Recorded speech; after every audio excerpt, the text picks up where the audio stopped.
morning, friends. Good morning, everybody. Lou, good morning to you. Good morning. So, I start off today again with the 35 qualities of a bhakta with the disclaimer that everything I'm going to be speaking about today, I myself have learned through Gautam Jain and Swami Parthasarthi.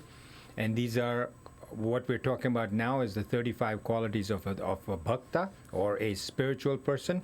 And the seventh quality, we did the last six previously. The seventh quality that we're going to do today, in addition to the 8th, 9th, and 10th quality, the seventh quality is forgiveness. So when you ask somebody what is forgiveness, a person says, well, somebody did something bad and I just forgive them. What does that mean? They say, just, put it out of my mind. Doesn't work. Yeah. Just people say I forgive, but that really doesn't work.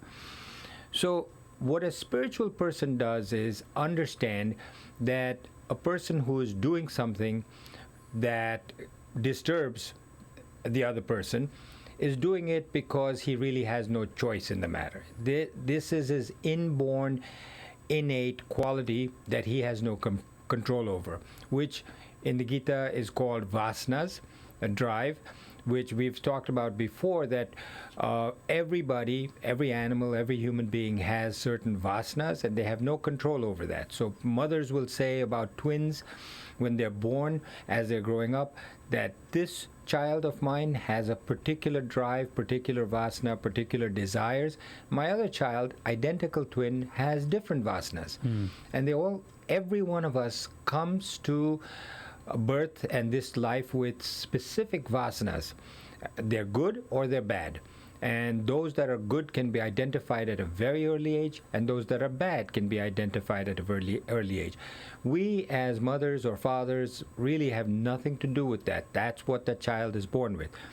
So I gave an example of how my wife and myself, we were in a safari in Africa, and we had seen a lot of different things. And one of the things that struck us was when we saw a cheetah running after a deer. It was a very exciting chase that we saw, and I use the word exciting because at that time it was what we were looking at was nature. We saw the cheetah running extremely fast, the deer running for her life. The cheetah jumped on the deer, killed it, and soon after started eating. The cheetah's babies came and started eating. Within minutes, the deer was devoured. Then the vultures came, hyenas came, all kinds of things. We found it, quote unquote, exciting.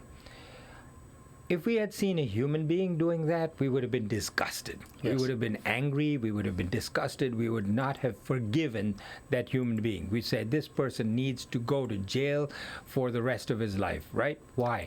Because we recognize that that cheetah has an innate, computerized, inborn, ingrained tendency to do those things. That's what the cheetah needs to do to survive. But we recognize that a human being does not need to do that to survive, so we don't forgive him. But if you recognize that each one of us has something within that they cannot control, you're much more likely to understand that this person is doing this without knowing what they're doing. And then that feeling then turns to understanding, that understanding turns to feeling, and you're able to forgive. So, for example, I was thinking of examples, personal examples, and what I could give. One was that with the cheetah. The second is a young child, a grandchild that you're holding before the diaper is being changed or whatever, and you're holding the child up and he starts to pee. And you've just put on new clothes and the child is peeing on you. Would you drop the baby and say, oh my God? Yeah. Or would you say, listen, laugh it off and say, it's okay. The child doesn't do it on purpose.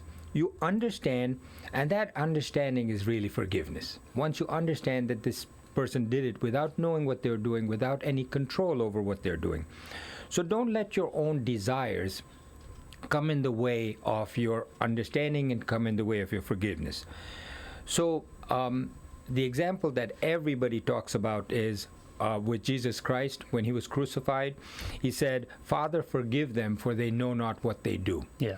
Which means that Jesus Christ is saying, I forgive them because I know that they do not know what they do, which means that they're acting according to their tendencies, their vasanas. So that is forgiveness. And if each one of us starts to at least practice, none of us can be like Jesus or Christ. We can't get to that stage in our lifetime. But if we understand that, if we can start to work on small little mistakes that somebody else makes in life. Gautam Jain gives an example of a waiter makes a mistake. Instead of getting mad at the waiter or saying, listen, I'm not going to pay for it, I want a refund, I don't want to pay for this meal, he said, he's a human being. Let it go. Just eat the meal. Say, instead of ordering this, I got this, fine. Just eat it. It's not going to change your life very much. You can forgive, and you'll be far better off. And if you start with small little things, as life goes on, you tend to feel better. And that is one of the qualities of a spiritual person, and that's one of the tests of your spirituality, my friend, to see how you can improve. So the next quality, the eighth one, is being always perfectly content. So as you grow in your spirituality, as you get closer to your own Atman, yourself, God, you start to feel more and more content. Less and less things start to bother you. What is happening right now is that as soon as you feel that you're getting content because you got something that you want, what happens is your mind starts to immediately think of the next thing that it wants. That's the tendency of the mind. Can't blame the mind. That's how it's programmed. The mind starts to think, well, I got this now, how about that? And it starts to feel discontent. So the test of spirituality is, are you content with your present state, and how long will that contentment last? Usually, it's, if I get the next thing, I'll be happy, which means that right now I'm not happy. Right. So in 2007, just before the crash, a new breed of therapists came out. Before that, it was people treating depression and anxiety and marital discontent. These were called wealth therapists, that people became suddenly so wealthy that a new breed of wealth therapists came out, and a new syndrome started coming out. So instead of influenza, they started calling diseases affluenza because you became very affluent. Another syndrome was called sudden wealth syndrome. Another was wealth fatigue syndrome. And then Richistan. Instead of Afghanistan or Rajasthan, it's Richistan. So it meant that this person had so much money that the discontent that person was suffering from was because of the amount of wealth that he or she had accumulated. And that it wasn't satisfying them. And then not only was it not satisfying them, Lou, it was actually making them more uncomfortable than they were before they had the money. And just out of curiosity, if you want to go and look up some books of what happens to people who win mega lotteries, just think to yourself that almost every one of them said after they got this mega lottery, I'm talking about not just 1 million or 2 million, but mega lotteries, they all said, every one of them, they say, I'm more miserable now than I was before. I wish I'd never won this lottery. Wow. Why? Because of a number of things. First, they lose all their friends, they lose all their neighbors, they lose their family. Every one of them. It's been shown psychologically that people can live with another neighbor or a friend or a family member who might be slightly better off than them. If the distance between them is so great that it cannot be tolerated, then they actually start to feel resentment and back away from you. You start to back away from them. Yeah. So you tend to move from where you lived your whole life and say, okay, I want a big palace, I want a big thing. You want to fit in and you don't feel like you fit in. So for whatever reason, you don't feel happy. So that is a discontent. People often think that if I get this next thing, I will be happy. Instead, what the Gita says is find contentment in what you do. Find contentment in what you do. But do what you ought to do. Yes. Do what you ought to do. Think to yourself, use your intellect, not your mind, because your mind will say what it wants to do. Your intellect can find out what you ought to do. Think about what would give you peace of mind, what would make you happy, what would benefit somebody else without personal satisfaction. You don't want to look to say what would make me more money, what would benefit me, but what would benefit other people. your happiness in life should be in just doing that one action, what you ought to do. And if that action makes you happy, then don't worry about what comes out of it. Right. You're doing your action, whatever comes out of it, take it and get what you're getting out of it, and don't worry about what else should be coming. Satisfy your mind with whatever comes out of your actions, and don't worry about the fruit or the end result. Gita says, he who does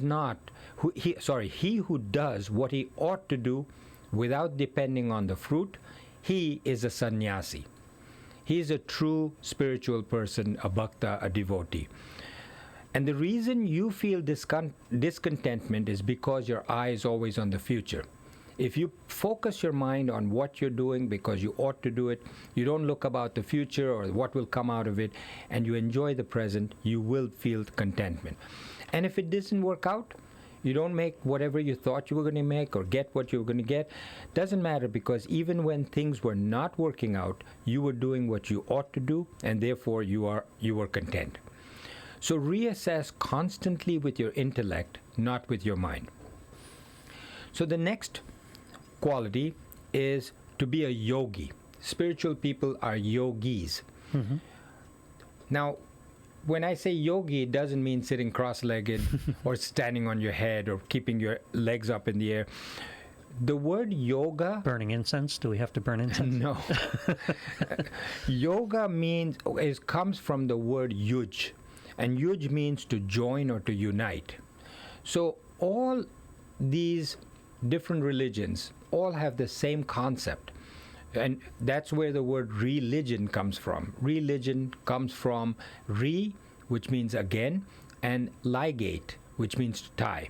Yeah. In surgery, what we do is you ligate an artery. Once you've cut it in surgery, you ligate it, which means you tie it up. Mm-hmm. So religate means to rejoin or retie, which means that really we're disjointed or separated. What are we disjointed or separated from? What do we need to yuj? What do we need to join? What do we need to do yoga for?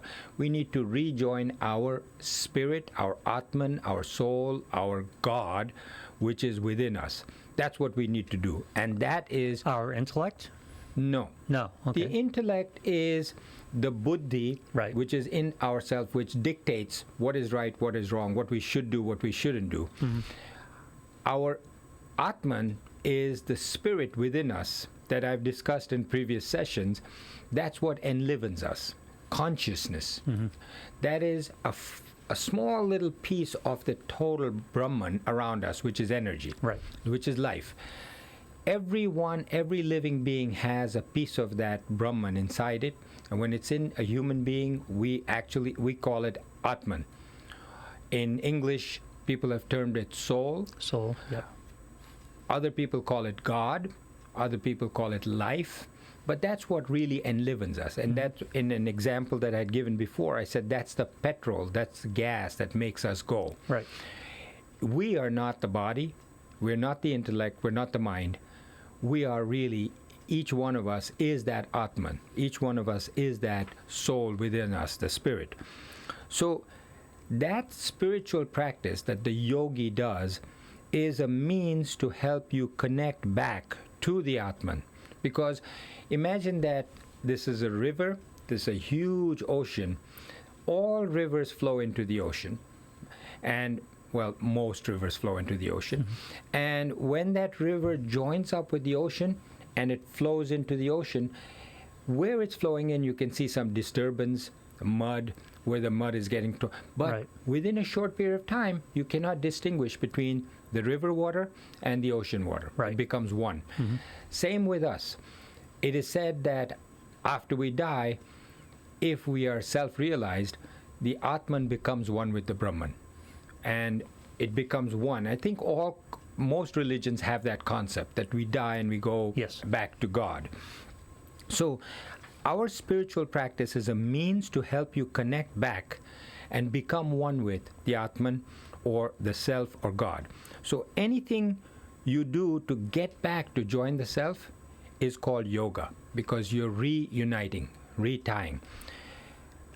The Gita says that there are 3 ways to get back to that, which is karma yoga, Bhakti Yoga and Jnana Yoga. Jnana refers to knowledge, which is what we are getting right now by learning the Gita. And it says the more of this knowledge you get, the closer you are getting towards the self. But that alone isn't enough. The second is Bhakti Yoga or devotion. Without that feeling of love for wanting to get back to the self, that feeling of devotion, you become just a philosopher. You're just talking words. You don't have that feeling. So it's very important to also generate in your mind the feeling of love and devotion towards the higher power, the Atman, Brahman, etc. And the last is you have to think of your fellow beings, not just humans, animals, and to do unselfish action, not selfish action, unselfish action towards helping other people. That's called karma yoga. So anything you do to get back to join the self is called yoga. So karma yoga, bhakti yoga, jnana yoga, you do all those in whatever form you can, and that helps you get back to joining the self. And the true test of spirituality, to say, are you a yogi, is do you have that determination to say, this is my main aim and goal in life? Not just going to the temple or doing rituals or begging God for something. That's not a spiritualist. It's not a spiritual person. That only by begging, going to the temple and saying, please God, let my daughter get married kind of thing. I'll do this if I do. That only increases your selfish desires. Right. It's actually taking you away from your spiritual path by doing that, which means you're getting further away from God. Being spiritual is removing those desires through the three yogas. And you can be a yogi without going to church or going to temple or doing any rituals, but are you fully immersed in being self-realized?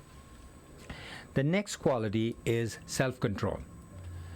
Now, if most people are asked what is self-control, you say, well, just, grit your teeth and say, I'm not going to do that. Right. Self-control is what we just talked about before, was the yoga, wanting to have that determination to get back to joining with the self. And self-control means that you're not deviating from that yoga. It doesn't mean that you can't do what else comes along the way, but you've got to do it without deviating from yoga. So for instance, if I like to eat something, and I gave the example of Buddha and the string of the violin, not being too tight because it'll break, or too lax. So you can't say, well, I like this, I want to eat it, but I'm not going to because I'm indulging my senses. Right. But you can do it, but without lingering on it. You can eat it and say, okay, push it out of your mind. In a lot of religions, they actually say when you eat it, you say, I'm eating it for God. God is eating it. I'm not eating it. Yes. The self is eating it. So you block out any thought. But essentially, what I found helpful is that you say, I'm eating it, but I'm not lingering on, oh, how nice was that? How good was that? You just eat it, put it out of your mind, and go on. So material and sensual attractions are always going to be there. Material meaning wealth, power, fame. Right. And sensual meaning, I think the word is self-explanatory. And if anything, actually, they abound on the path of spirituality. And this is a curious thing. Yeah. Because as you start becoming more spiritual, and I tell you this from personal experience, the material temptations tend to go up. Oh, do they? Yeah. Yeah, and the sensual attractions tend to go up.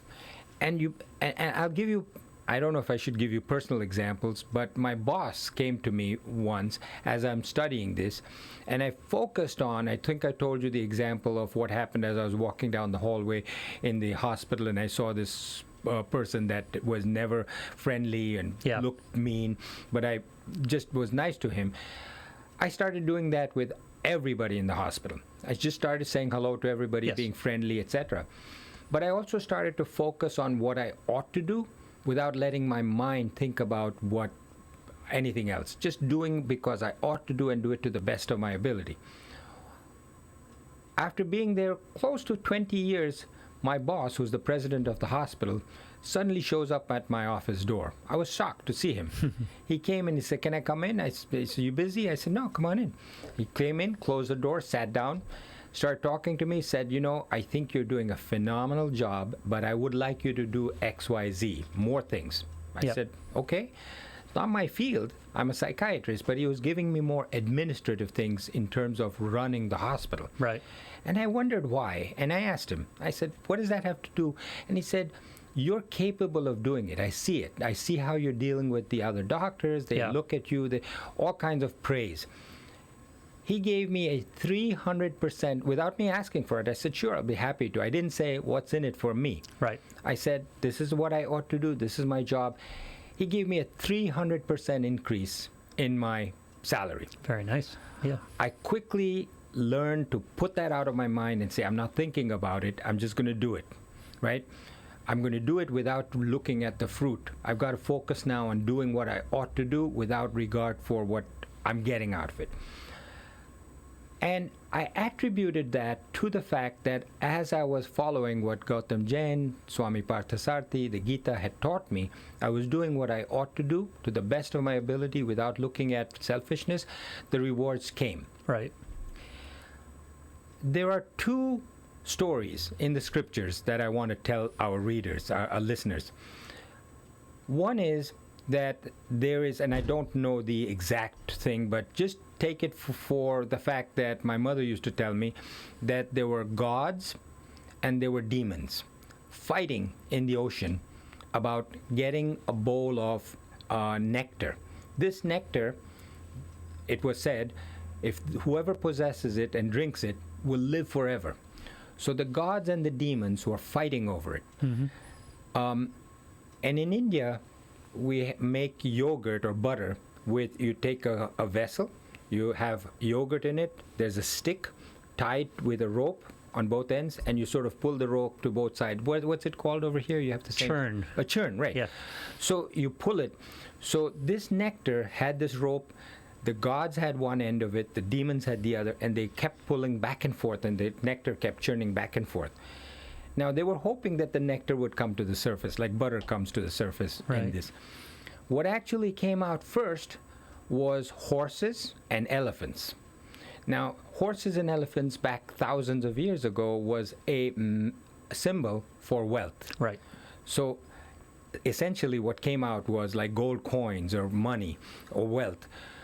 And the next thing that came out was something else, and then finally women, beautiful women came out.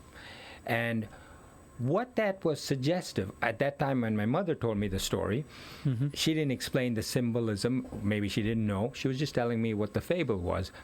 I found out from Gautamji that basically what it means is the gods are the good tendencies within you, the demons are the bad tendencies, the negative tendencies within oneself. Oh, the two groups of cousins. Two groups of cousins like the Kauravas and the Right. Pandavas, Yes. they're always fighting with each other. The good tries to say, "No, I don't want to do that. That's not good." And the bad says, "Let do it. It's fun." And the good and the bad fight with each other, our own tendencies. And if you can achieve that, as you start to get better and better by this kind of spiritual knowledge, the first thing that happens is wealth starts to come to you. Why? Because your boss recognizes that what you're doing is appreciated by your coworkers. You're doing what you're doing because you ought to do it, not because of anything else. And he can trust you to do the right thing, your boss. So wealth starts to come in you, whether it be as a boss or if you have a business of your own. Your customers say, "You know what? I trust this guy. He's not going to cheat me. He's doing the right thing. I know from his attitude what he's doing is the right thing. I want to go to his shop, not the other." So wealth starts to come to you. People start to like the person who's more spiritual. So more people start to get attracted to him. And that includes, people of the opposite sex. Yes. If you're a woman, men start to say, "You know what, she just seems more attractive to me." You may not be the most beautiful person, but men Yep. start to find that there's a glow around you. So the temptations come out, and if you still persist, then the nectar comes out. then you say, okay, really, now I'm getting closer to my Atman. The next fable is that of, there's a book written by Iswaran called Dialogue with Death. Very fascinating book. And he talks about a story from the Upanishads in which there's a young boy whose name is Nachiketa. And Nachiketa keeps asking his father, who's got a bunch of cows, he's supposed to look after the cows. This is written 5,000 years ago. He says, Daddy, Daddy, Daddy, keeps troubling him. Finally, Daddy says, just die, go away. Yeah. Go to the Lord of Death, Yama, the Sanskrit Yama, Lord of Death. And so Nachiketa says, fine. He goes wherever Yama is in the heavens, and he goes and he sits there. And Yama's guards outside his thing say, what are you doing here, little boy? And he says, I'm waiting for Yama. He says, well, you're going to have to wait a long time. And he says, fine, I'll wait as long as it takes. So he waits and waits and waits. They go and tell the Yama, Lord of Death, that this boy is waiting outside. And he says, wow, he's been waiting a long time. Shows real perseverance. Okay, send him in. So he's very impressed with the young boy. And he says, I want to know various secrets, that you get from these knowledges, this knowledge of spiritual knowledge. I want to know the secret of all of this. So Yama says, you're a young boy, you don't need it. How about I give you all the horses that you can ever imagine? Wealth, elephants, camels, whatever you want. Right. He says, nah, I don't want it. He said, I'll give you lots of money. I don't want it. Look at all these beautiful girls and women I can have for you. Nachiketa says, I don't want it. After offering all of that, then Yama says, okay, I'm really impressed. I will teach you what you want to learn. Again, that symbolizes that when we really want something, first, as you're on this spiritual path, lots of different opportunities of temptations will come your way. You need to go past that in order to get to the real spirituality. So, we were talking about the 10th quality. I got off the subject, self-control. And I was saying that self-control refers to not deviating from the yoga, the determination to get back to yourself. And as you get to be more spiritual, these attractions come bounding towards you. More wealth, more money, more people, more power, more opportunities. Yet, a real spiritual person does not allow any such attraction to detract him from his spiritual goal, and that is called tapas. Mm-hmm.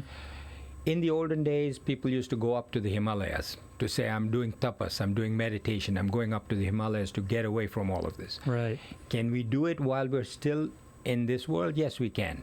It's harder, much harder, but you can't become self-realized at this stage of our lives. If we move 2 inches along the scale, you've done a lot. Can I play with this concept with you a little bit? Go ahead. Because it sounds to me like the change in relationship I had with meditation. Okay. Because most of us deal with meditation and we're told you stop thinking about things. And of course, that's not the goal of meditation. The goal of meditation is that these thoughts come to you and you learn how to handle them. You learn how to let them flow by. You learn how to handle them without judgment. You learn how to stay on the path while these things are still there. It's not that you eliminate them. You learn how to deal with them. And is that similar to the self-control you're talking about? Yes and no. Mm-hmm. I mean, part of this, as you go along in the Gita, is to say that when you start to meditate, because ultimately, really, to get to the self, you need to meditate. Right. And that's what the latter chapters of the Gita are. In order to get away from this world, people used to go, as I said, to the Himalayas, sit there where nobody could bother them. There's no people there, nothing. They find a cave and they just lock themselves. In fact, there's a very interesting video on YouTube about a British young adolescent who was like 19 years old. She just left her family, got on a plane, went to India, and then went to Tibet and joined a monastery. And they said, a woman? We can't have you living here. We don't have women. And she said, well, I insist. And she was really dedicated, just like Nachiketa. And they said, fine, they will teach you. They taught her. She didn't even speak the language. She only spoke English. And so they put her in a cave, and she stayed there 12 years in a cave. Wow. And if you see the video, I forget what it's called. Maybe I can remember it and tell you in one of our future sessions. Something about snow and ice and Himalayas, mountain, cave, woman. if you can look it up. Yep. She stayed there, and it shows what a small little cave it was.